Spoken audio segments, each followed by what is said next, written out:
like to be, to go over everything. They say the time's supposed to heal you, but I ain't done much pain. Hello from the other side. I must have fallen 1,000 times. Tell you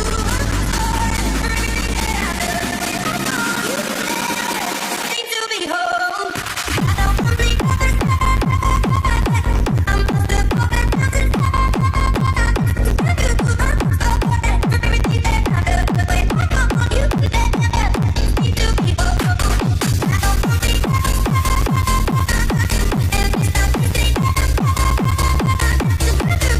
And it's not the same.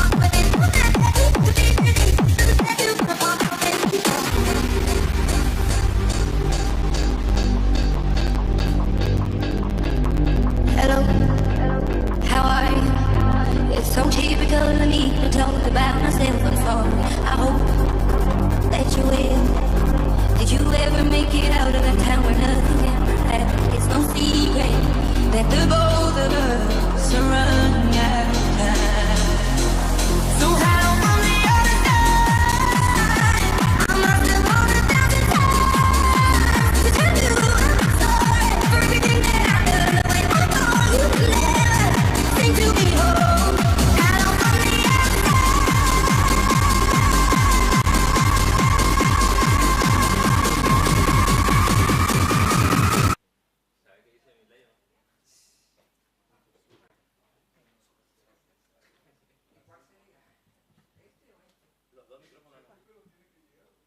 No, recupero viene después en la segunda parte.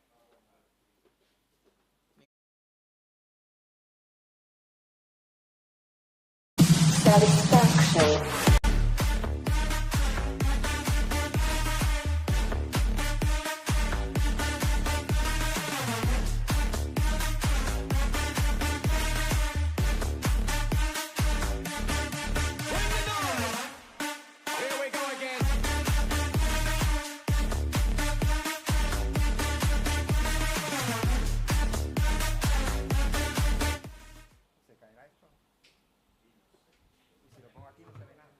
Acá.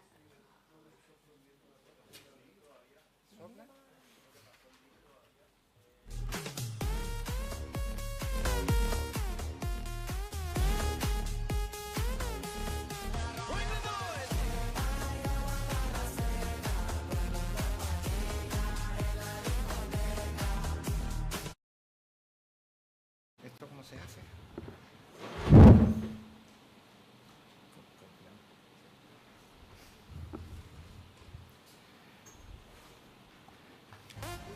Reitero entonces el saludo, bienvenidos a todos a esta segunda jornada del Congreso Iberoamericano. Vamos a recordar con mi compañero algunas instituciones que hacen posible este Congreso Iberoamericano. Ministerio de Educación de la Provincia de Corrientes. Honorable Cámara de Senadores y de Diputados de Corrientes. Mira. Universidad Nacional del Nordeste, UNE, Argentina. Museo Histórico Provincial, Teniente de Gobernador Manuel Cabral de Melo y Alpoín. Casa Museo Gueri y Los Vallejos, Itatí, Corrientes. A continuación ya iniciamos la jornada académica.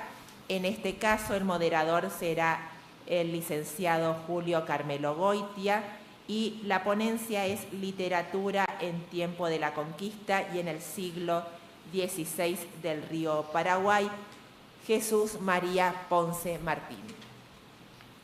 Buenos días a todos. Bueno, damos la bienvenida a Jesús María de Corrientes, vecino de Corrientes, nacido en España, que nos va a hablar de la literatura en tiempos de la conquista y en el siglo XVI del río Paraguay. Adelante. Muchas gracias.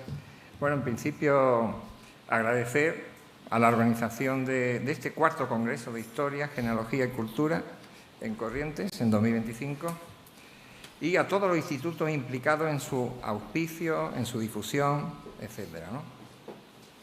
Bien, todo el mundo yo creo que más o menos me conocen, soy especialista en historia medieval y entonces, bueno, estaba estudiando estuve estudiando a Menéndez Pelayo y me llamó la atención que sobre la literatura hispanoamericana, en una serie de volúmenes que él tiene, o tenía, habla de los países actuales y no de Paraguay. Y por eso busqué información, incluso encontré una joya, La Argentina y la Conquista en el Río de la Plata, editada en Buenos Aires en inglés. Me llamó mucho la atención. Y bueno, buscando eso, esas informaciones, esos estudios no alineados con este crítico español, encontré que varios peninsulares, incluido algunos de la expedición de Pedro de Mendoza, nos hablan de unos versos acerca de la historia de la primera Buenos Aires y hechos acontecidos desde la fundación de Asunción. Por eso digo, no sé, por eso es que hablo de él, ¿no? Si hablara de Buenos Aires, no, porque el río Uruguay, bueno, perdón, el río Paraguay. Por lo tanto, aquí reflejo de manera recopilatoria en el trabajo del libro del cuarto congreso estas reflexiones sobre algunos textos preciados de estos primeros autores del Nuevo Mundo en la zona de Paraguay, su capital, ¿no? Capital actual. Bien, entonces, como decía, habla, porque es interesante verlo, habla sobre Ecuador, Perú, Bolivia, Chile, República Argentina, Uruguay, pero deja totalmente libre el tema de Paraguay, o sea, no entiendo por qué no habla de Paraguay. Algunas cositas se pueden extraer, pero no habla en concreto sobre esto que estoy diciendo. Y además, al ser por orden alfabético, por consiguiente, entonces tendría que aparecer Paraguay ahí en ese listado, pero no. Bueno, pensé en mi ingenuidad, que este gran sabio estudioso de todo había quizá incorporado a los escritos iniciales y a los posteriores del Paraguay en la República Argentina, pero tampoco. Habla de autores de la generación del 37, en concreto de los hermanos Juan Cruz y Florencio Varela, de Ventura de la Vega, de Esteban Echeverría, de Juan María Gutiérrez, de José Mármol, de Carlos Encina y también de Víctor Andrade, todo último de la segunda mitad del siglo XIX, y justo Carlos Encina no tiene muy buena opinión, o sea, de él no expresa, o sea, no dice que es, dice que es el autor de, bueno, él es el autor del Canto a Colón o del Canto al Arte, y la verdad que Menéndez Pelayo no tiene muy buena opinión de esta poesía. Bien, hay una serie de autores, del Paraguay también, como por ejemplo Efraín Cardozo, que en su gran obra hace una alusión a Ruiz Díaz de Guzmán, el primer historiador del Paraguay, mestizo, ¿no? Esa célebre, nosotros en Hispanoamérica tenemos un crisol, un mestizaje importante, muy importante, nada que ver con la cultura anglosajona o con el legado anglosajón. Y este señor estaba emparentado con Diego Martínez de Irala y también con Cabeza de Vaca. Escribe acerca de los mestizos y les dice que son los mancebos de la tierra, correspondiendo bien a la antigua nobleza de donde descienden, son comúnmente buenos soldados de gran valor, ánimo, inclinados a la guerra y a las armas, los cuales ejercitan todo género de ellas con mucha destreza, especialmente la escopeta. Cuando salen a sus jornadas se sustentan con solo los que matan con el arcabuz, del cual son tan diestros en la puntería que matan en el aire a las aves, y hacen tiros tan admirables que es tenido por mal arcabucero el que no lleva de un tiro una paloma o un gorrión, fíjese el tamaño, ¿no? Y continúa hablando de las destrezas con el caballo y también con la doma. Bueno, aquí tienen ustedes a dos autores. Él sería el primero el que escribe la Argentina, ¿no? Y Álvar Núñez de Vaca. Bien, este sería el segundo adelantado. Antes de llegar a la Asunción va a publicar en España su experiencia en América del Norte, con su libro Naufragios, que es ese de ahí, y su secretario Pedro Hernández, que va a escribir Crónica escandalosa de la conquista, y que era hombre de letras, va a ayudar al adelantado a redactar sus comentarios, y en este libro En el libro de Cardozo, que habla sobre Paraguay, se señala que Cabeza de Vaca ya había publicado en la península anteriormente la obra, pero no era más que una obra no autorizada de sus naufragios en 1542 y que, bueno, la que realiza la hace con arreglos con el secretario en 1555. Efraín Cardozo nos va a hablar también en su capítulo sobre el nivel cultural de los conquistadores de los clérigos. Solo los menciona ahí sus nombres, de los que nos interesa, aparte del que escribió una monumental memoria, que fue el padre Francisco González Paniagua, o las cartas del padre Martín González, que mostraba estar en conocimiento de las discusiones de Fray Bartolomé de las Casas, por ejemplo. La verdad que encontré muchísima información. Por ejemplo, hay unos autores, Rodríguez Alcalá y Pardo Carugati, que en su obra Historia de la literatura paraguaya hablan del primer poeta que va a escribir en Asunción, que es un clérigo ya nombrado, el padre Luis de Miranda de Villafana, natural de Plasencia. Esto me hizo encontrar un libro muy famoso, o sea, por lo menos en España, que habla sobre los conquistadores extremeños. Está en internet, se puede leer, está en PDF, y es bastante interesante porque hay 6.000 conquistadores extremeños, 6.000, y hay una cita de cada uno, y lo escribió un sacerdote español. Muy interesante esa parte. ¿Puedes pasar la siguiente, por favor? Bien. Bueno, esto es un ejemplo precisamente de las coplas de pie quebrado. Ahí tienen ustedes un ejemplo de lo que sería la cestilla manriqueña, y más o menos viene en paralelo lo que se escribe en Paraguay. Es el mismo estilo de versos, ¿no? Bien.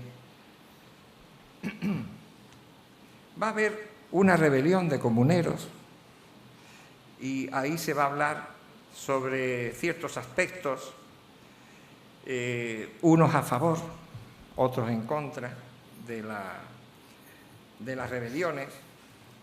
Y, por ejemplo, vamos a tener un largo poema de 28 cantos en octavos reales, y se le puede considerar, como ya dije,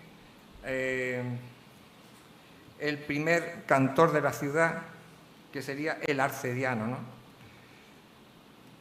Bueno, va a coincidir con los anteriores. Se hizo amigo de Luis de Miranda, otro famoso escritor, con quien entendió lo relatado sobre la expedición de Pedro de Mendoza, como es Domingo Martínez de Irala también, como fue la deposición de Cabeza de Vaca, los trabajos que pasaron los vencidos por esa revolución comunera de 1544, y en él sus versos van a llamar a los leales, los leales son los partidarios del gobernador depuesto, a los que también denomina alvaristas también. Y bueno, hay unos versos que dice: a muchos ahorcó de los leales, diciendo que la tierra perturbaban, a tal punto se vino que los tales en los bosques y montes habitaban, o sea que estaban fuera de la ciudad, como medio escondidos, ¿no? Como es algo muy hispano, ¿no? El tema de los refugiados, de los rebeldes que se van al monte, ¿no? Es muy actual. Efraín Cardozo, en la comedia pródiga de Miranda, publicada en Valladolid en 1554, nos dice que es una obra teatral que llega hasta hoy, por ejemplo, o la autofarsa del padre Gabriel Lescano, que se ha perdido, pero que hay indicios, que hay comentarios, hay informaciones, ¿no? Bien, la poetisa y dramaturga canaria Josefina Pla. Yo estoy haciendo todo lo que puedo, o sea, me refiero por el tiempo, ¿no? En su obra 4 siglos de teatro en el Paraguay señala, fíjense ustedes si hay literatura, ¿no? Señalará que esta vez la víctima no era Alvar Núñez, sino Domingo Martínez de Irala, o sea, es lo contrario, a quien se le echaban en cara sus debilidades y su afición a las Indias y sus nada gobernadoriles celos de los otros varones de la colonia. Es una palabra de esa época. La representación teatral se efectuó, o sea, esa misma obra, en 1545. Y el desahogo político le costó al poeta Gregorio una paliza, le dieron una paliza propinada por Esteban de Vallejo y Pedro Méndez, que eran 2 secuaces de Irala. Bueno, eso es Y tenemos también a Martín del Barco Centenera, que es este, ¿no?, el autor de este libro, que va a ofrecer otro ejemplo del perdido teatro de esos primeros tiempos en el llamado Canto Quinto de la Argentina, siendo otra farsa de autor desconocido y que se presume también fue presentado a inicios de 1551. Sobre temática, estamos viendo que en Asunción, en el siglo XVI hasta el siglo XX, la política va a ser el motivo que va a absorber a la ciudad. O sea, van a hablar mucho de política en todo lo que es literatura. Una sátira política se va a conocer hasta hoy por el acontecimiento social de la boda de Marina de Irala con Francisco Ortiz de Vergara, por ejemplo.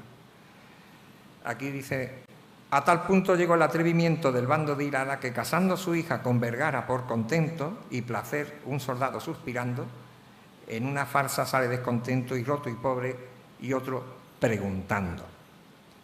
Bueno, es un ejemplo que traigo a colación. Navarro del Castillo es el autor de los 6.000 conquistadores de Extremadura, los extremeños. Bueno, no sé cuánto tiempo tengo. 4 minutos. Bien. Luego podemos pasar también un paseo por la intelectualidad. Ya hablamos de Ruiz Díaz de Guzmán y de su Argentina, pero con él van a estar también más o menos coetáneos suyos. Estarían el criollo Asunceno, 4 veces gobernador del Río de la Plata del Paraguay, 3 veces teniente gobernador general de Asunción, también gobernador de Santa Fe y de Corrientes, Hernando Suárez de Toledo, Saavedra y Sanabria, Calderón o Hernandarias, directamente. Él acudía a las personas que podían ayudarles por ser entendidas y su lema era: sin saber no hay gobierno. Bueno, ojalá fuera hoy día eso uno de los lemas, ¿no? Y su intelecto, más que bien expresado en los memoriales y ordenanzas nacidos de su pluma, que son un legado. En 1605, Hernandarias certifica en uno de sus memoriales a Felipe III de España que de los 26 clérigos de la provincia, 23 son nacidos en la misma tierra de ellos, ¿no? Su hermanastro de madre, Fray Hernando de Trejo y Sanabria, otro criollo, pero este nacido en Brasil, va a llegar a ser obispo de Córdoba del Tucumán, fundador del Colegio Máximo, etcétera, etcétera, y también va a escribir. O sea, tenemos una serie de clérigos, sobre todo, que son los que se dedican a estas cosas. En cuanto a la diapositiva, ¿no?, ahí tienen ustedes a Fray Ortiz de Vergara y a esta señora que era Juana de Austria, que se va a dedicar también y va a ser regente de España en un cierto periodo, ¿ven?, 1554 hasta el 59. Bueno, en este caso tenemos que hablar de Isabel de Guevara, que escribirá un memorial a esta infanta, hermana de Felipe II y regente del país, mientras su hermano está en las bodas esas de Inglaterra con María la Sangrienta, ¿no?, esa que perseguía, pero al final la que mata más personas ya sabemos que es Isabel I de Inglaterra, ¿no? Pero María la Sangrienta se llama, como es cristiana católica, bueno, por eso se llama así. Y en cuanto a conclusión, entonces se desconoce, o por lo menos desconozco, por qué un eminente conocedor y sabio en tantos aspectos como Marcelino Menéndez Pelayo va a ignorar este episodio de literatura nacido en Asunción y en el Paraguay, o por qué al menos no las destaca como las del resto de países de la zona, pero de lo que no cabe duda y de manera justa es que tanto personas que llegaron a tales tierras como de las que nacieron de ellas van a conformar en el crisol de culturas parte de nuestra entrelazada literatura hispanoamericana.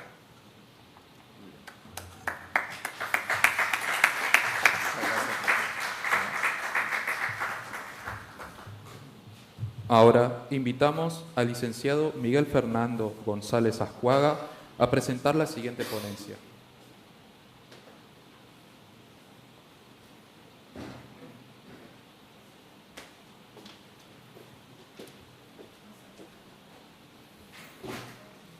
¿Cómo me presentas? Yo te presento, Fernando, bienvenido, director del Museo Histórico Provincial. Nos va a hablar del Instituto Correntino de Ciencias Genealógicas, su fundación y trascendencia para la investigación histórico-genealógica de Corrientes, 1989-2024. Adelante, Fernando. Muchas gracias. Buenos días. El Instituto Correntino de Ciencias Genealógicas fue fundado en el año 1989. Pero para llegar a la fundación de este instituto, o para significar la importancia y trascendencia que ha tenido en los estudios académicos del Instituto de la historia en sí en Corrientes, debemos señalar algunos aspectos puntuales. El estudio de la historiografía en Corrientes se inicia hace mucho tiempo y tiene muy buenos y ponderables trabajos de investigación. Esos estudios historiográficos están basados principalmente en la labor de los historiadores correntinos desde fines del siglo XIX, partiendo de la aparición del primer historiador académico, que sería Manuel Florencio Mantilla. Yo creo que también fue Ramón Contreras, con quien tuvo grandes polémicas, por cierto, en algún momento, porque ambos pertenecían a una misma generación, y esas polémicas se manifestaron puntualmente en 1888, cuando se festejaron los 300 años de la fundación de Corrientes, y cada uno tenía su postura, por cierto, que en este caso no viene a mencionar. Con ellos empieza el estudio con ellos empieza la historia de la historiografía correntina, y con ellos empieza también el estudio de la historia de la historiografía correntina. Ahora bien, esos trabajos muy ponderables que han sido realizados por muchos investigadores a lo largo del tiempo, particularmente en el último medio siglo, muchos trabajos han sido tomados o investigaciones han sido realizadas por profesores catedráticos de la Universidad Nacional del Nordeste, la Facultad de Humanidades, la carrera de Historia. Sin embargo, han obviado un capítulo importante, que es la aparición de las corporaciones académicas, de los cuerpos académicos, que comienzan a surgir a partir del año 1935 y que de ahí en adelante se sostienen con sus peculiaridades. Casualmente, nuestra tesis de doctorado en Historia que estamos trabajando se ubica en la conformación de los cuerpos académicos que aglutinaron a los historiadores correntinos, que, como dijimos antes, fueron estudiados en su persona y en sus obras, pero no en los cuerpos, en las instituciones que los aglutinaron.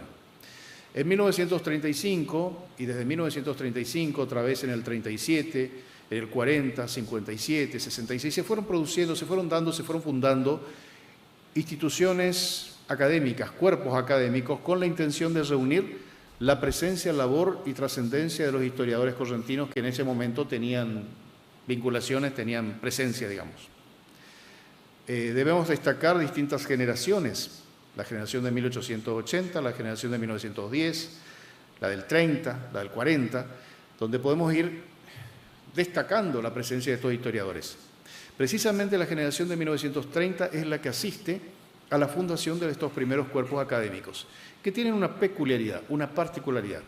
En primero son convocados por el Estado provincial, es decir, tienen una fuerte dependencia del Estado provincial.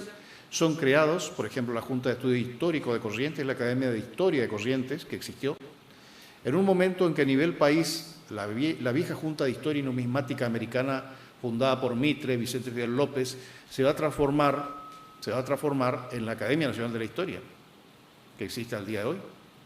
Aquí en Corrientes tiene su réplica y son convocados, son creados por el Estado provincial, lo que significa una fuerte dependencia también, no solo del Estado, sino de la política de Estado de ese momento. Es decir, aglutinaba a los historiadores, pero los historiadores en cierta forma estaban condicionados por el Estado.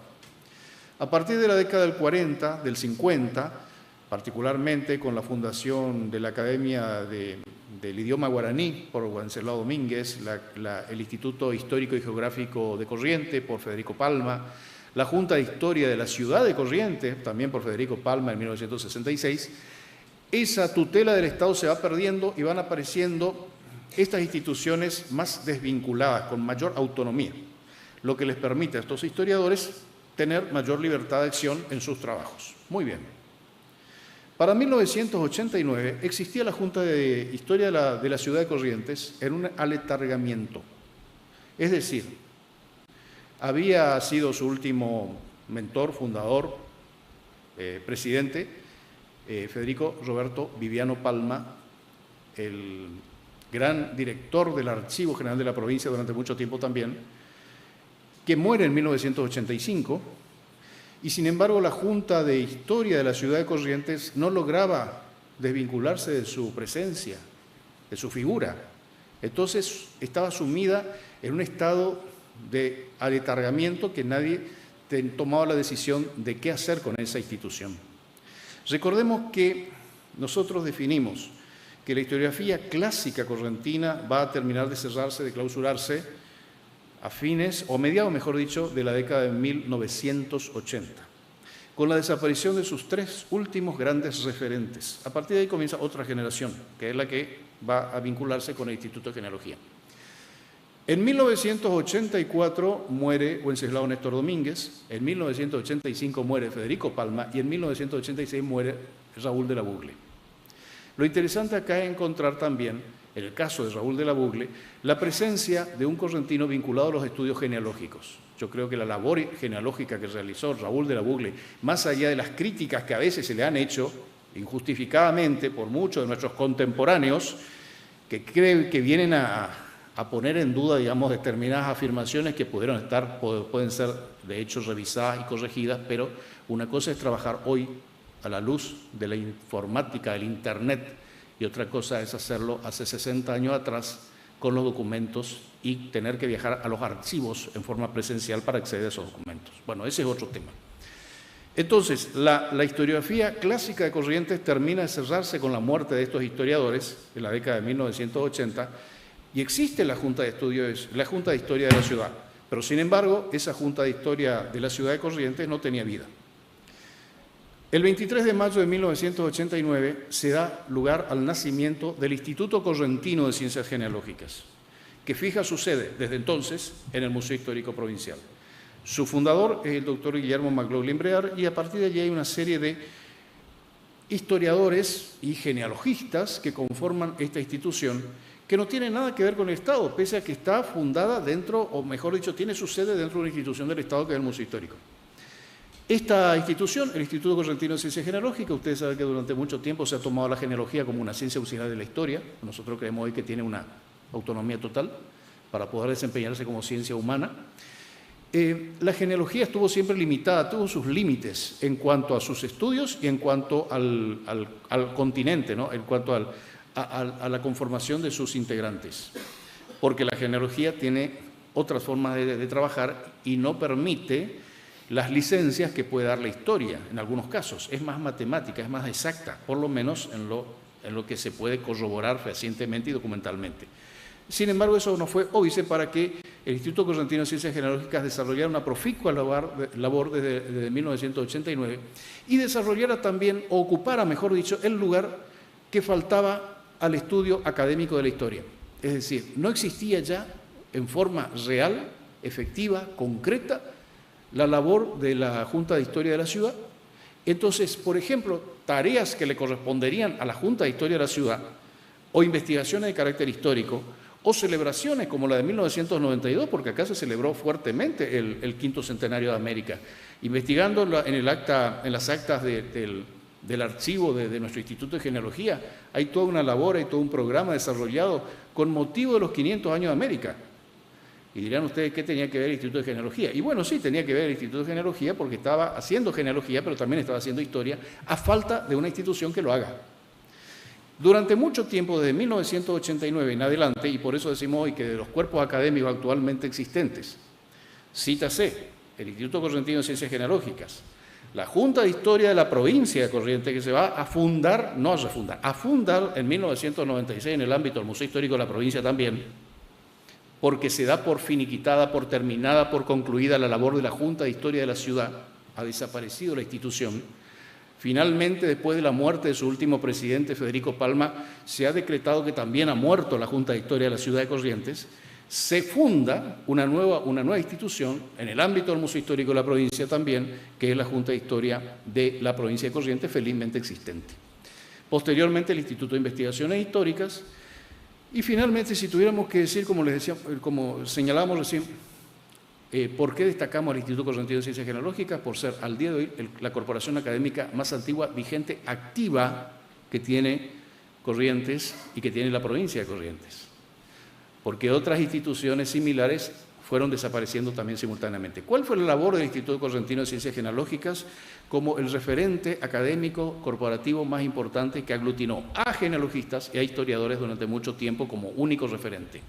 La labor fue muy intensa. Fíjense ustedes que allá por 1989, a pocos meses nada más de ser fundada esta institución, realiza lo que se llamó las Jornadas Internacionales de Genealogía y Heráldica. Era un congreso, es un congreso limitado, estamos en 1989. Era presencial, se desarrolló la primera muestra de arte heráldico que se había hecho en la provincia de Corrientes, para lo cual un gran heraldista, Luis Magallo Gallo, trajo una excelente colección de sus trabajos, con muchos escudos referentes a familias del patriciado correntino. Esas jornadas internacionales, por ejemplo, vino Roberto Quevedo, presidente de la Academia Nacional de la Historia del Paraguay, estuvo en ese congreso, en esas jornadas. Eso lo hizo en 1989 el Instituto Correntino de Ciencias Genealógicas, con todas las limitaciones del tiempo y de ese momento. Sin embargo, lamentablemente la situación no permitió que se produjera ninguna publicación de las disertaciones que se dieron, porque eran otros tiempos. Era muy caro, era muy costoso realizar publicaciones de esos trabajos presentados en esas jornadas. En 1994 se vuelve a repetir las llamadas segundas jornadas internacionales de genealogía. En este caso, las primeras habían sido en el Museo Provincial de Bellas Artes de Juan Ramón Vidal, la segunda jornada fueron ya en el Museo Histórico Provincial, y en ambos casos hubieron visitas que acompañaron estas jornadas. Visita al Archivo General de la Provincia de Corrientes, visita al Museo y Archivo Eclesiástico de la Arquidiócesis de Corrientes en la Catedral, dicho sea de paso, desaparecido, y visita a lugares emblemáticos de la ciudad. Entonces, son antecedentes importantes y trascendentes. Mientras esto ocurría, el Instituto Correntino de Ciencias Genealógicas establecía un día en el mes, que eran los últimos viernes del mes, después se transformó en el último miércoles del mes, para realizar sus sesiones periódicas, es decir, las reuniones de la comisión directiva. La riqueza que guardan las actas en los libros 1 y 2, pero particularmente el 1, es variadísima. Se señala, por ejemplo, la conformación de la biblioteca y archivo de la institución. La biblioteca del Instituto Correntino de Ciencias Genealógicas tiene obras realmente de trascendencia, no solo porque hay trabajos de los miembros de la institución, de los autores, sino que también fue incorporando publicaciones que canjeaba con otras instituciones del país. Al día de hoy, el Instituto Correntino de Ciencias Genealógicas es uno de los más antiguos vigentes del país, superado por el Instituto Argentino de Ciencias Genealógicas, fundado, entre otros, por Enrique de Gandía en 1940, por la hoy Academia de Genealogía y Heráldica de Córdoba, y creo que el tercero es el nuestro, vigente. Al día de hoy hay otros muchos, pero el tercero es el nuestro, vigente. Entonces, ¿qué tenemos que destacar acá, aparte de lo ya dicho? La labor presencia activa y constante y permanente del Instituto Correntino de Ciencias Genealógicas fue mucho más allá de los campos en los cuales desarrolló su labor específica. Cumplió la tarea de escribir o reescribir la historia de Corrientes, de agrupar a historiadores correntinos que tal vez no eran genealogistas, pero los impulsó. Y están, por ejemplo, el ciclo de conferencias que se realizaban todos los últimos viernes del mes también, después de las reuniones de comisión directiva, donde se hablaba de aspectos fundamentales de la historia de Corrientes, y se llegó al momento en que comenzaron a publicarse los boletines. Acá el presidente Goitia hace referencia en sus palabras, creo que del boletín genealógico que se publica este año. La primera publicación data de 1993, creo, y la segunda un poco después. La primera de 1990 y la segunda de 93. Fueron publicaciones muy pobres, muy escasas, pero fueron los fundamentos de lo que hoy se llama, desde el año 2004, doctor Caramelini, ¿no se acuerda? Porque fue bajo su presidencia. 2001. Bueno, a comienzos de los 2000. Ahí está. A comienzos de los 2000 se regulariza la publicación periódica anual de los boletines del Instituto Correntino de Ciencias Genealógicas, que son extremadamente ricos. Ricos por la producción en cuanto a los trabajos de investigación genealógica e histórica. Porque los genealogistas hemos llegado a la conclusión de que escribir una genealogía tipo guía telefónica no sirve. La genealogía o los estudios genealógicos no se leen, se consultan. Entonces hay que reunir genealogía, tiempo histórico, para poder colocar en el justo tiempo de vida del personaje cuya historia genealógica, es decir, familiar, de linaje, porque cuando hablamos de linaje tenemos que pensar en una sucesión. ¿Estamos a tiempo? Bien, muy bien. Algunas conclusiones rápidas, señor presidente, señor moderador, si me permite, y ya terminamos. Las conclusiones son las siguientes. Primero y principal, que el Instituto de Genealogía, ya lo dije antes, viene a suplir la falta de un cuerpo académico. Tiene una permanencia institucional. Ha permanecido a lo largo del tiempo desvinculándose del Estado y de los personalismos. Eso se llama institucionalizar las instituciones. Muchas gracias.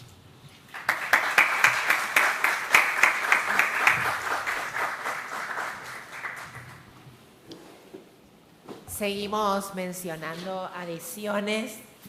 En este caso, el Museo de Arte Sacro de la Pura y Limpia Concepción de Itatí, el Museo del Pueblo Peregrino de San Luis del Palmar de Corrientes, Centro Cultural San Martiniano de Corrientes, Croce Rela Rinnovamento nella Tradizione, Delegación Monseñor Dr. Luis María Miella. También agradecemos a los alumnos y a los docentes del Instituto Estrada que están allí atrás y que ellos son los encargados de anotar para los paseos propuestos para el día de hoy y para el día de mañana. A continuación vamos a escuchar la ponencia de Jorge Hugo Villafañe de Italia sobre impacto demográfico y social en la epidemia de peste 1742-1743, un análisis comparativo entre centros urbanos y comunidades indígenas en el Camino Real. 1743, un análisis comparativo entre centros urbanos. Doctor Villafañe, ¿está en uso de su tiempo?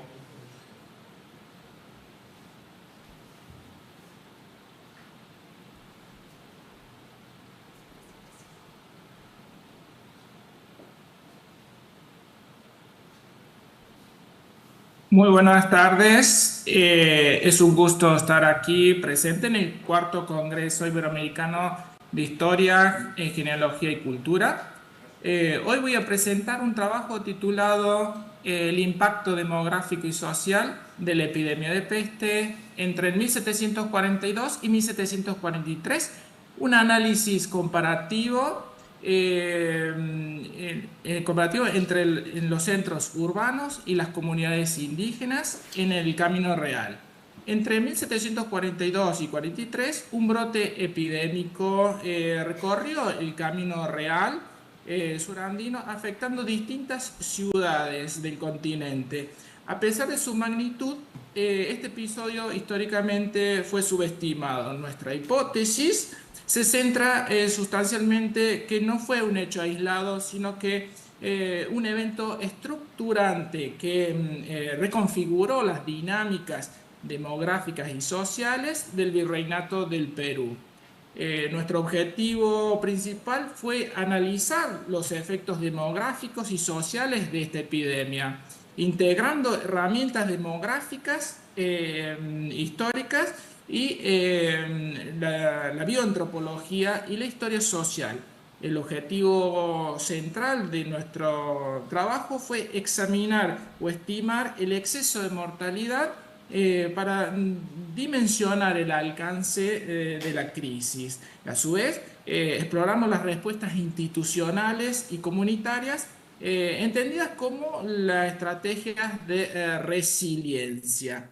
En cuanto al marco teórico, es justo mencionar que en el siglo XVIII el término peste no correspondía a una categoría biomédica unívoca, sino a un conjunto de enfermedades de características letales, interpretadas bajo la cosmovisión galénico-hipocrática con unas características o haciendo alusión a la religión. Desde esta perspectiva se incorporan las nociones de resiliencia, que le entendemos como la capacidad de una comunidad de adaptarse, reorganizarse y sostener sus vínculos tras una disrupción abrupta como fue la epidemia. Entrando en la metodología que aplicamos para este eje central de mortalidad, se aplicó un enfoque longitudinal como tipo de estudio, en la cual fuimos a comparar el brote epidémico realizado entre 1742 y 43 con este análisis analítico del exceso de mortalidad y avalado con distintos documentos históricos. Y lo comparamos con el periodo, exactamente el mismo periodo precedente que le denominamos preepidémico, que fue entre 1740 y 41. A su vez, hicimos un periodo postepidémico entre el 1744 y 1745. El ámbito espacial en el cual estudiamos fueron las ciudades y anexos de Córdoba y Santa Fe. Es justo el mencionar ciudades y anexos porque estas ciudades albergaban información de una gran vasta de áreas geográficas, entendida por ejemplo como la provincia de Córdoba, que se estima entre 165.000 kilómetros cuadrados, equivale a un país europeo medio, teniendo presente que, por ejemplo, Italia tiene 300.000 kilómetros cuadrados o un país pequeño como Bélgica que tiene 30.000 kilómetros cuadrados. Esto nos permitió combinar en las escalas micro, meso y macroscópicas y articular la evidencia empírica con el marco teórico contemporáneo, con las nociones de resiliencia comunitaria y la vulnerabilidad estructural, favoreciendo una lectura multidimensional del impacto de la epidemia en las sociedades del Virreinato del Perú. En la próxima diapositiva comenzamos a presentar nuestros resultados, entendiendo los outcomes principales que evaluamos, que fueron el sexo, la distribución de las edades, el estado civil y los grupos de pertenencia de la comunidad. Y comparado con los tres periodos de estudio, el preepidémico, epidémico y postepidémico. Y vemos los datos etarios, vemos cómo los adultos incrementaron la mortalidad de un 62,2% a un 76,8%. Cuanto resguarda el estado civil de las personas, vemos que los célibes tuvieron una disminución de la mortalidad de un 43,6% a un 23,6%. Es decir, que el estado civil célibe es un factor protector para la epidemia y desde otro punto de vista vemos cómo los cuidadores o los jefes de familia eran mayormente expuestos a la epidemia. En los grupos étnicos vemos cómo los criollos aumentaron la mortalidad de un 42,6% a un 52,5%. Los indígenas y africanos vemos cómo, si bien los valores absolutos aumentaron la mortalidad, en valores porcentajes se mantiene la tendencia, una pequeña disminución de la mortalidad, pero se considera invariable. El grupo hispánico, vemos que hay una pequeña disminución de la mortalidad durante la epidemia y una ligera aumento postepidémico. Esto se estima que es debido a que los españoles con mayores recursos tenían la capacidad de dislocarse, de emigrar a zonas rurales de mayor aislamiento y protección para la epidemia. La próxima diapositiva vemos dos figuras. En la figura de la izquierda hicimos un análisis del exceso de mortalidad distribuido mes por mes y agrupando los 2 años o los periodos de estudio, y vemos el gold estándar pre y post epidémico, cómo la demografía se mantiene invariable, y en los territorios estudiados vemos cómo se evidencia el exceso de mortalidad, y hacemos un punto de nota entre los meses de abril, septiembre, octubre, con un pico de mortalidad. Ese pico de mortalidad tiene una causa estacional, lo que denominamos un otoño o invierno austral, que lo analizamos en un segundo tiempo, ya que no era objeto de nuestro estudio.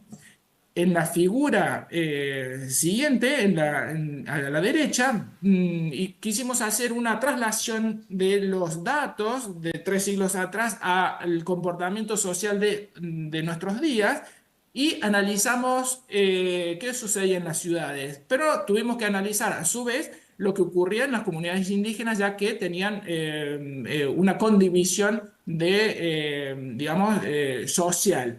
Y no podíamos transportar esos datos solamente de las comunidades indígenas a nuestros días, que no tienen una connotación social a nuestros días. Entonces, como podemos ver, analizamos el exceso de mortalidad con el impacto económico y la capacidad de las personas o la sociedad de resiliencia. Y vemos en la columna más oscura cómo el exceso de mortalidad es bien presente, y la capacidad económica de esta sociedad disminuye en términos empíricos, situándose a 6 puntos. Y la capacidad de resiliencia de los afectados en las ciudades tiene pesantemente una disminución de este estudio empírico, albergando a 4 puntos.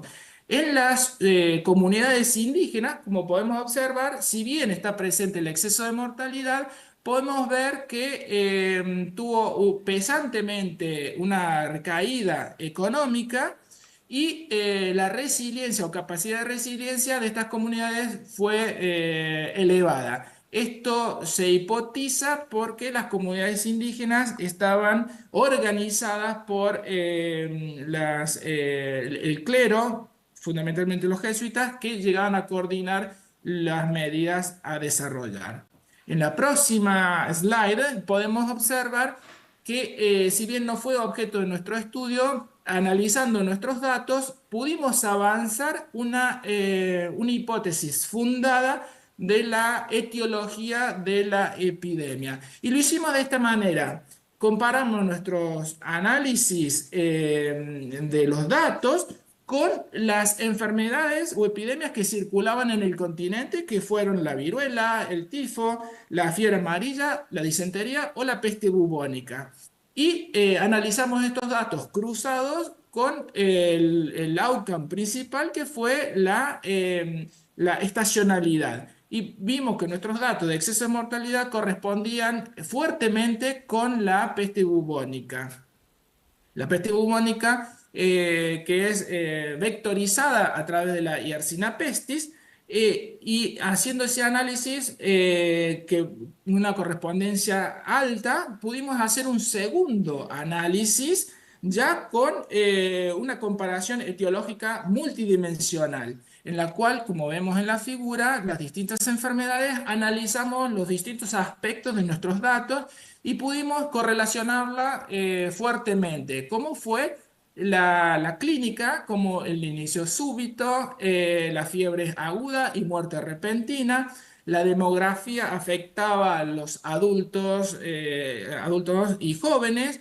Geográficamente no tenía una distribución a mancha de leopardo, sino que era vectorizada directa, que eso se correlaciona con el camino real, el cual transportaba no solo personas, sino que mercancía y enfermedades. Y el efecto estacional en el otoño e invierno austral, como lo mencionamos, y el comportamiento social o actitudes que se determinaban, que fueron las invocaciones religiosas, las suspensiones de reuniones o las novenas que se realizaban, etc. Y el impacto social fue una alta disrupción entre los sectores más vulnerables.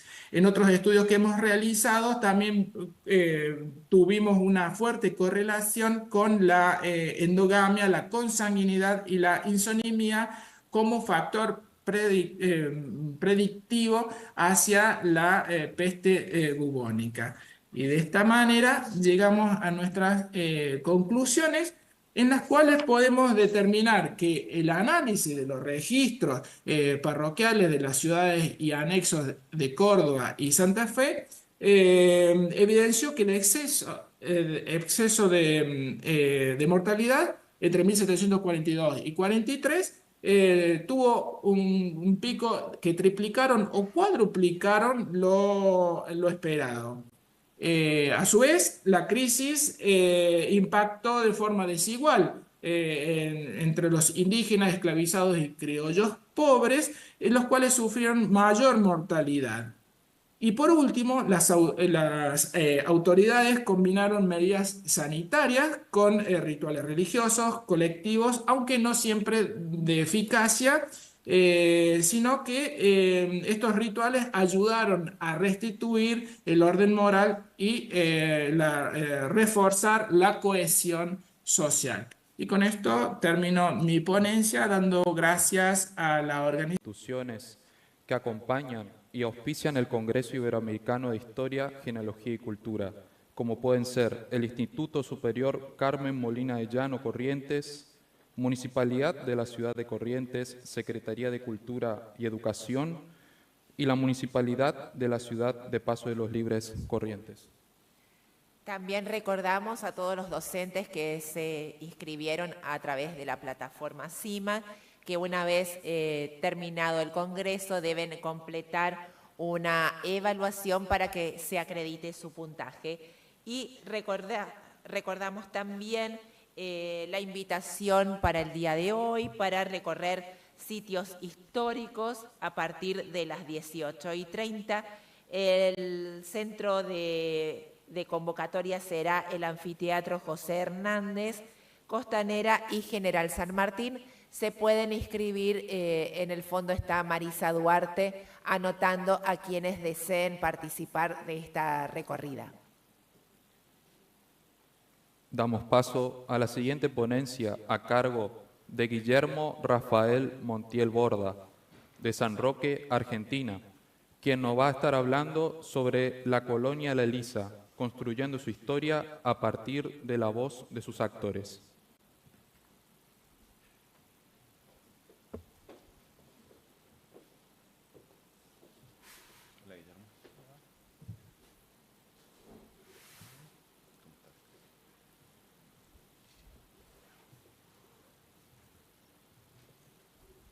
Bueno, bienvenido Guillermo. A partir de este momento estás en uso de tu tiempo.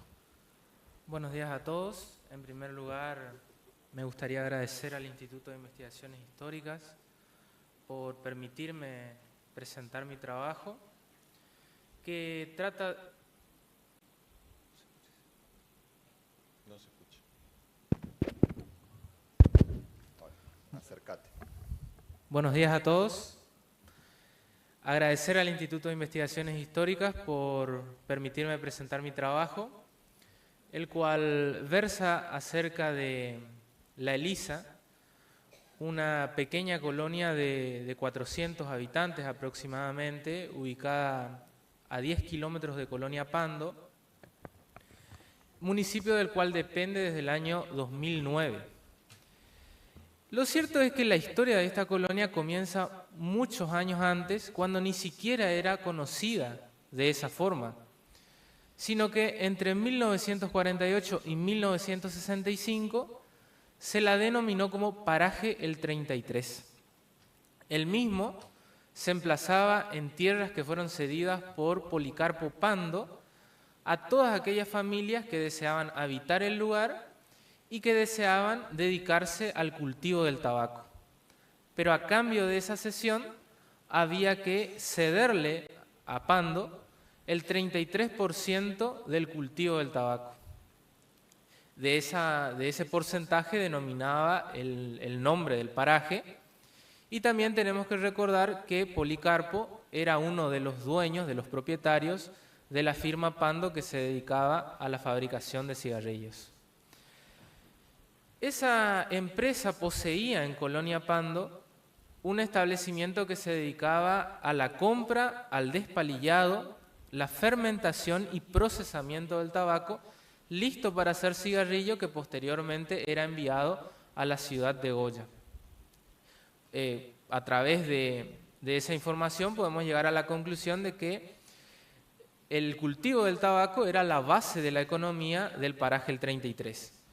Lo que ocurre es que en 1965 la empresa Pando deja la colonia que también lleva ese nombre, haciendo que se termine ese sistema de aparcería rural y los habitantes del 33 sean desplazados de la tierra de Policarpo Pando. Como respuesta a esa situación, en 1976 el gobernador Julio Romero inicia un proyecto de colonización basado en expropiar 5.000 hectáreas de la estancia La Elisa, propiedad también de Policarpo Pando, para que esas tierras sean loteadas con un total de 56 lotes y sean entregadas progresivamente a las familias que tenían un plazo de 10 años para poder pagar esa tierra. Y así podemos decir que comienza a configurarse poco a poco lo que actualmente conocemos como Colonia La Elisa. La siguiente diapositiva, por favor. Podemos considerar a estas escuelas, a las escuelas rurales, como puntos de referencia de estas comunidades, ya que son el punto de encuentro de la sociedad. Por eso, en este trabajo nos resultó interesante también abordar a la historia de sus instituciones educativas. Por ejemplo, la única escuela primaria que posee la colonia se fundó en 1965 bajo el nombre de Escuela Primaria número 216 Santa Rosa de Lima, fundada luego de que la señora Rosa María de Núñez realice un censo, dando un centenar de niños que no tenían acceso a la escuela primaria. Y era en ese entonces una escuela rancho con un solo docente y también estaba emplazada en las tierras del señor Benito Gómez. Con el aumento demográfico de la zona, era necesario un nuevo edificio adecuado al contexto, por tal motivo se le solicita al gobierno provincial la construcción de un nuevo establecimiento, obra que fue ejecutada por el gobierno de la provincia y fue supervisada por el gobierno municipal de San Roque, que en aquel entonces tenía como intendente al señor Domingo Muniagurria.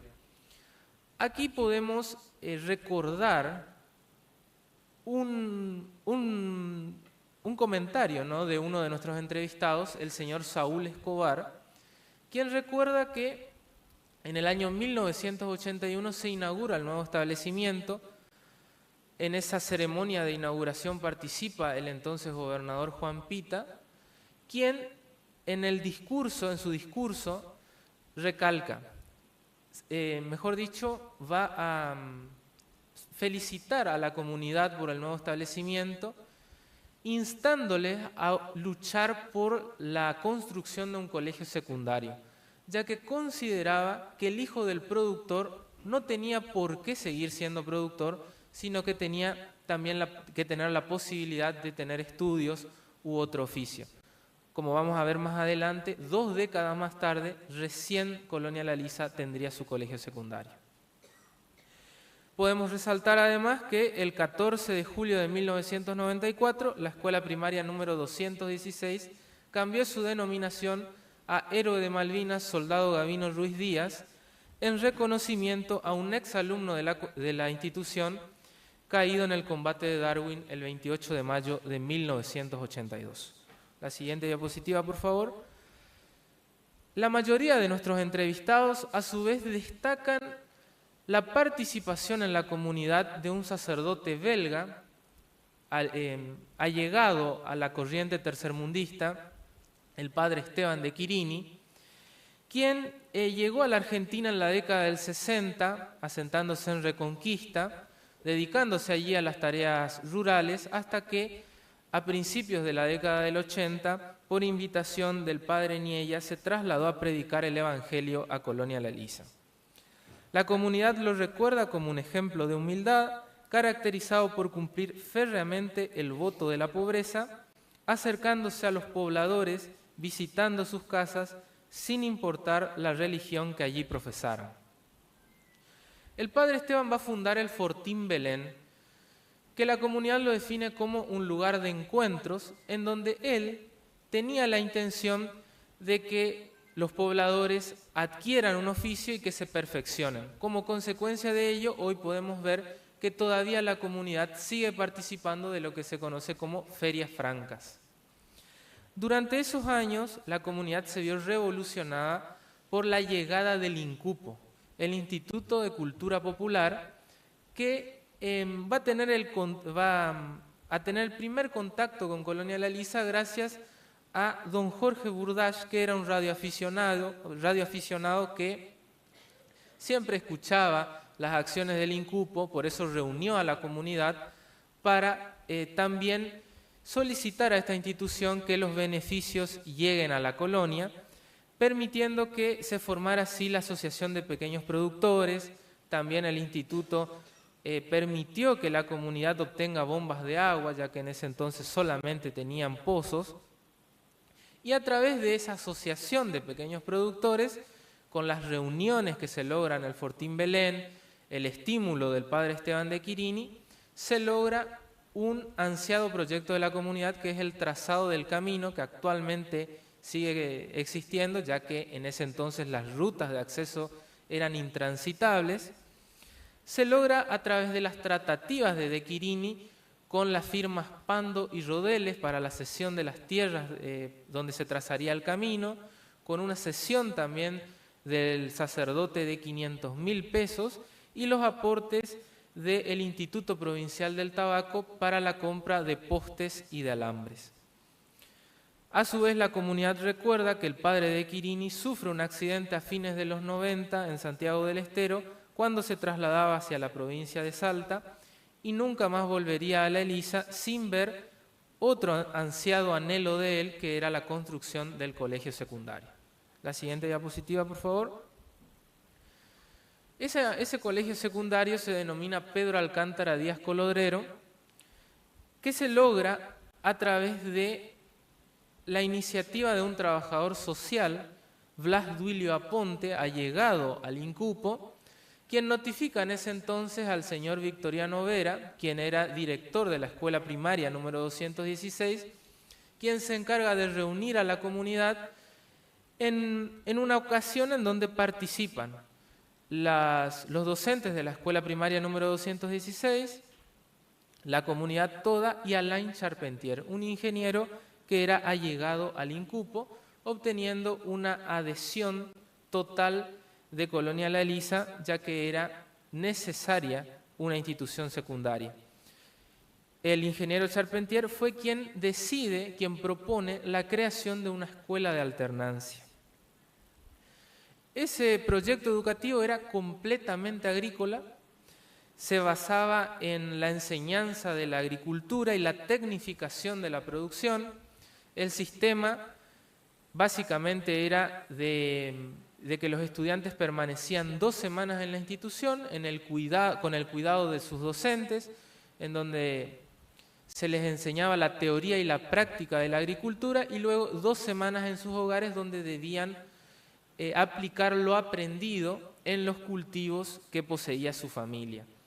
También con la intención de cumplir con otro objetivo de la escuela, que era evitar el desarraigo de los jóvenes de la colonia.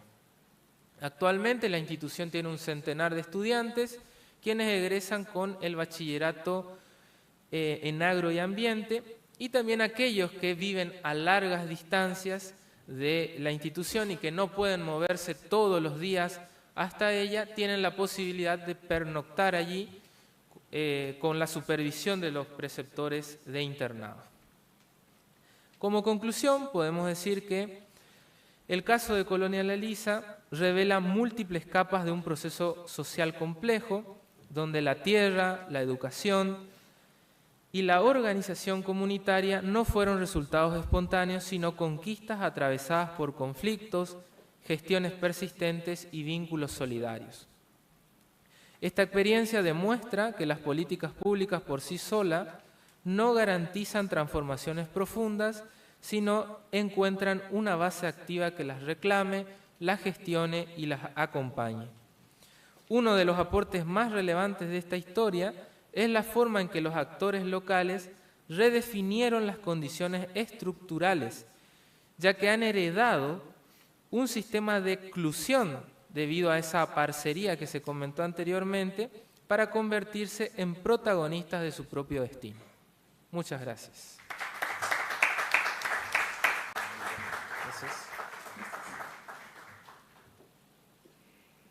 Seguimos agradeciendo a quienes apoyan este congreso: Municipalidad de Paso de los Libres, ADIMRA, Asociación de Directores de Museos de la República Argentina, ADACRE, Asociación de Amigos del Cementerio de la Recoleta, ICOMOS, Consejo Internacional de Museos, Delegación Argentina.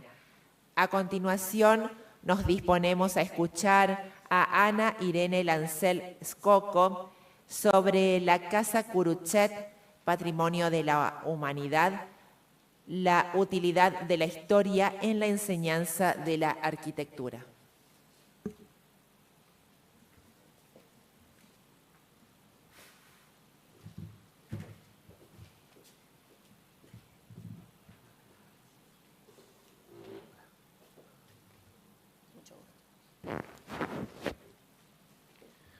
Bueno, bienvenida Ana. Estás en uso de tu tiempo a partir de este momento. Muy bien. Buenos días a todos. Agradezco también al Instituto de Investigaciones Históricas por aceptar el presentar este trabajo. En principio, contarles de que soy arquitecta, soy profesora titular de Historia y Crítica 1 de la Facultad de Arquitectura y Urbanismo, con lo cual espero tengan paciencia porque son temas que por ahí no pueden ser tan familiares. Pero en principio sí, en el sentido en que nosotros queremos contarles desde nuestra cátedra que entendemos la historia como un reservorio importantísimo para el hacer y para el estudiar arquitectura. Sí. Tomamos en general un mecanismo de trabajo que se centra en el hecho de pensar la historia no solamente desde el punto de vista cronológico, que de hecho lo usamos porque nuestro programa es cronológico, sino también entendiendo con quizás algunos filósofos que el tiempo no es solamente lineal, sino que el tiempo también tiene la posibilidad de poder inundarnos a nosotros en el presente desde el pasado. Y en este sentido permitirnos tomar lo que es importante del pasado para poder revivirlo o actualizarlo en nuestro presente. Este es el concepto, bueno, que inauguran algunos como Benjamin, Nietzsche, entre otros. Sí.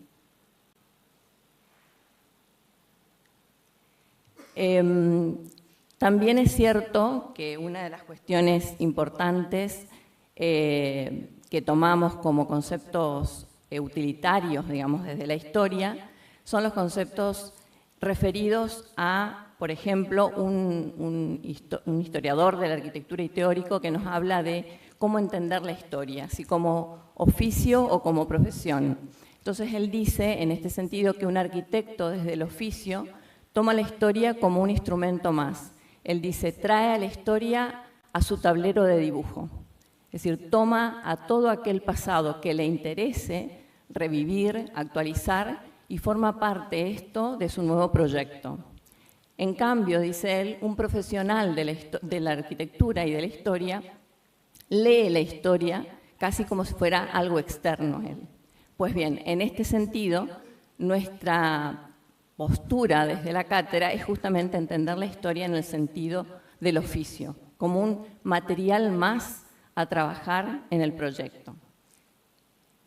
Entonces, desde los ejercicios de historia y crítica, que además hay que decir que nuestro programa tiene que ver con historia antigua, o sea que quizás se hace más difícil todavía porque estamos hablando de la arquitectura clásica de Grecia y Roma, por ejemplo, para entendernos, nos veíamos un poco con cierta dificultad de ver de qué modo se hacía entender a los estudiantes de que esta historia podía ser importante para su estudio y para su hacer, incluso como futuros profesionales. Entonces los ejercicios, ahora yo voy a presentar nada más que un ejemplo, pero los ejercicios tienen que ver con un mecanismo sobre cómo vemos el pasado en relación al presente. Nosotros tomamos a algunos arquitectos y miramos a algunos arquitectos contemporáneos y modernos que han ido al pasado para actualizarlo. Por ejemplo, por dar simplemente un caso, Le Corbusier, que es un arquitecto ya del siglo XX, en sus obras, incluso está esto documentado también por sus viajes, por ejemplo, a Grecia, ha mirado la antigua Grecia como un reservorio pasible de tomar desde la praxis arquitectónica. Entonces, muchos de los principios que él ve en la arquitectura griega los retoma luego en su postura, no solamente como arquitecto teórico, sino también desde su hacer como arquitecto en la profesión. Entonces, desde los ejercicios de historia nosotros decíamos cómo valorizar esto, esta postura de los arquitectos actuales respecto de la historia.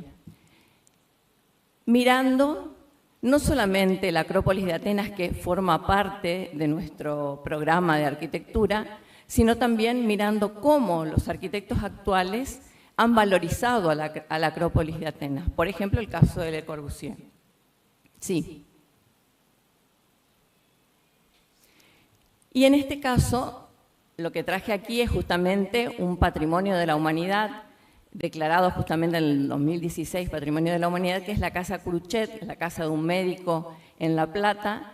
Este proyecto es uno de los dos únicos proyectos que están en América de Le Corbusier y que en realidad lo lleva a cabo Amancio Williams, que es otro arquitecto muy famoso y es el que realmente lo materializa, ¿no?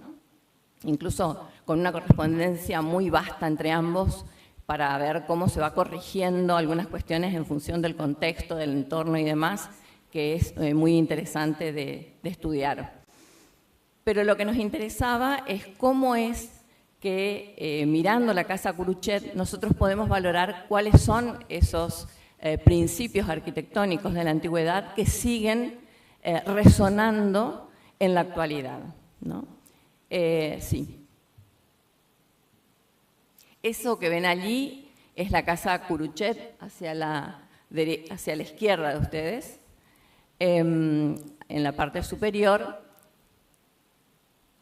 No tengo posibilidades por la cantidad de diapositivas de poder explicar con más gráficos, que es una cosa que por ahí solemos o acostumbramos a hacer mucho los arquitectos, gráficos y fotos, pero lo que pueden ver es que es una casa blanca, muy, en cierto sentido, muy geométrica, muy proporcionada.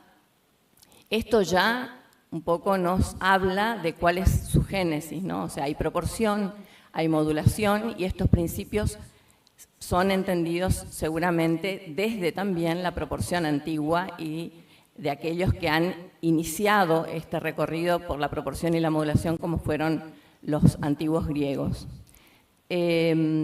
También una cosa que llama la atención en la casa es que si miran un poquito hacia abajo hay una puerta placa, es decir, una puerta muy sencilla y sólida, que sin embargo está enmarcada por unas jambas y un dintel, como si fuese un pórtico, y lo que hay al costado es simplemente una reja y aire, digamos, porque donde uno ingresa después de esa puerta es simplemente una planta libre, lo que llamaba Le Corbusier una planta libre, una planta que no tiene nada más que los pilotes que sostienen la casa.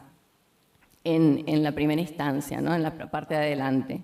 Entonces uno dice, ¿y por qué poner una puerta si estoy pasando de un espacio vacío, que es la vereda exterior, a otro espacio vacío, que es ese primer ingreso donde aparentemente no hay nada?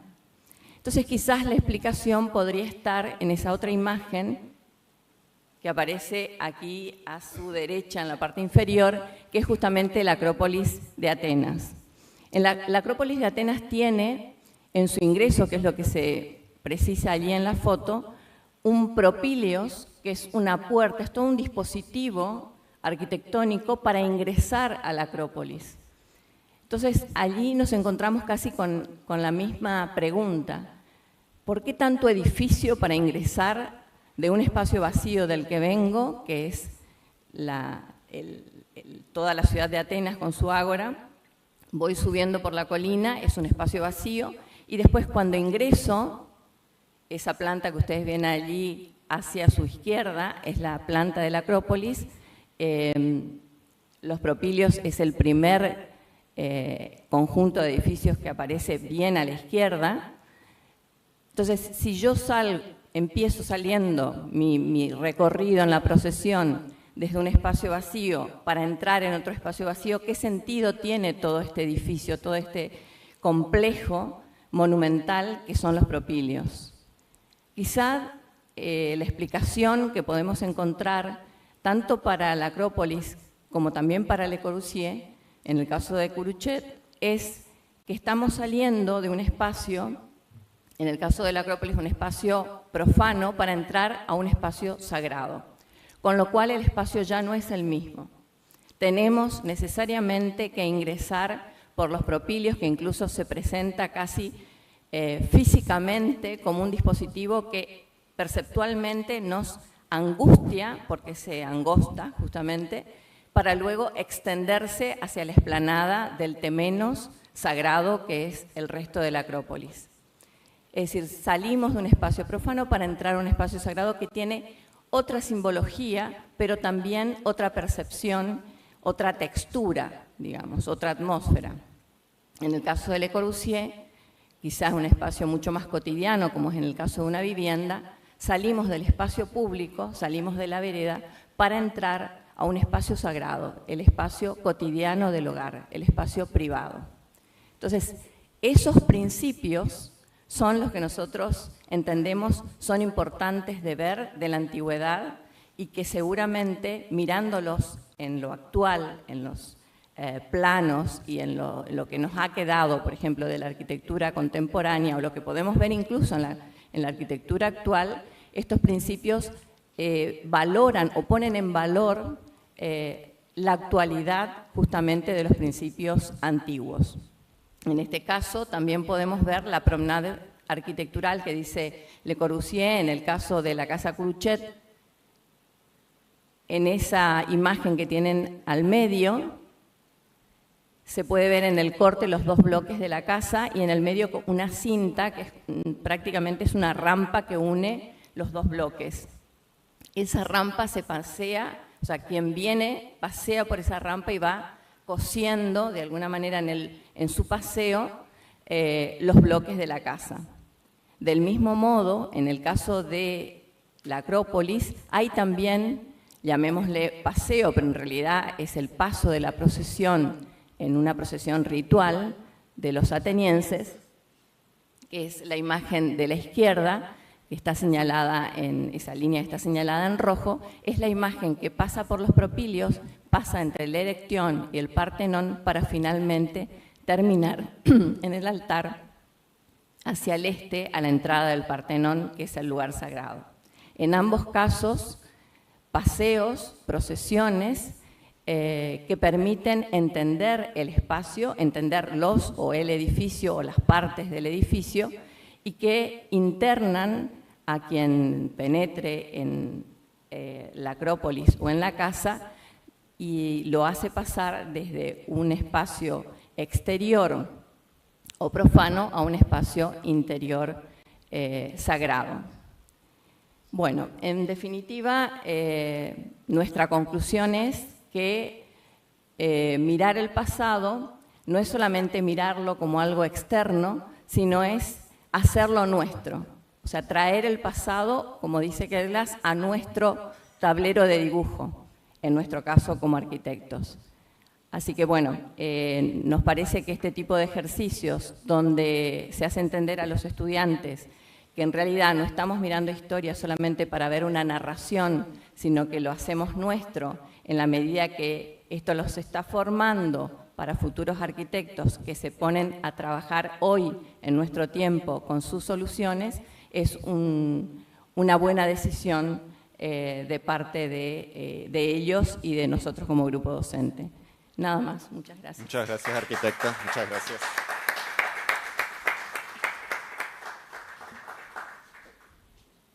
Ahora disponemos de un break para descansar y también recordamos que se encuentra el stand de comercialización de la editorial Moglia Ediciones a su disposición durante toda la jornada.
Show me a piece of your heart. I'm calling you up to get down, down. Show me a piece of your heart, a piece of your love.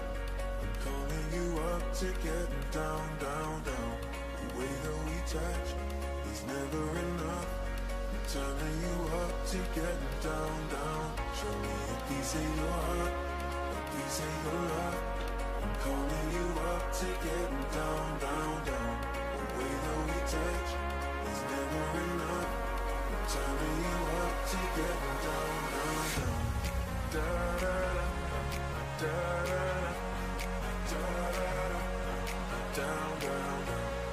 Da da da da da da.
she calls out to the man on the street.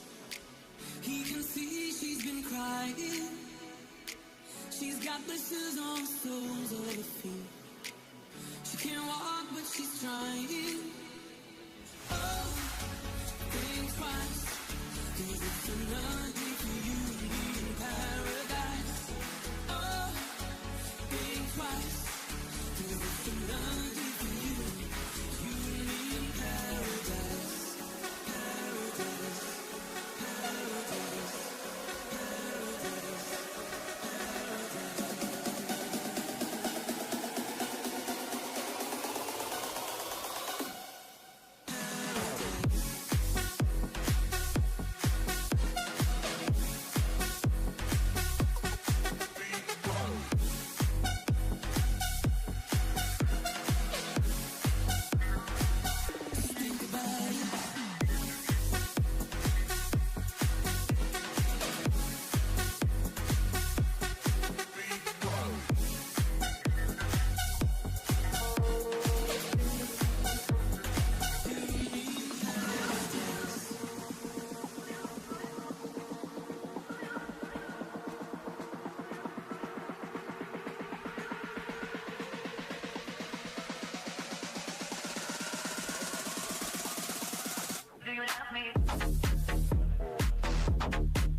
Scomparendo il tanga in mezzo alle chiappe. La mia tipa chiama, pensa che ci siano altre con me nella stessa stanza, sono in ciabatte. Sto fumando ganja vado su Marte.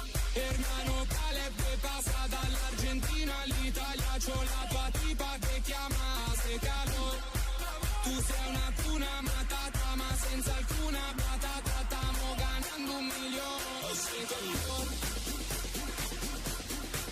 ho sento il cuore, ho sento il cuore, ho sento il cuore.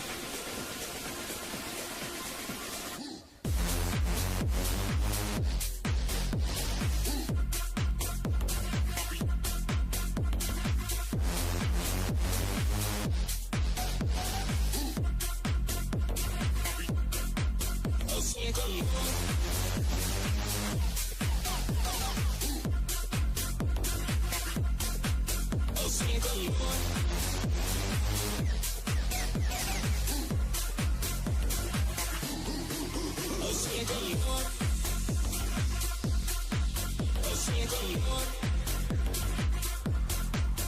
see you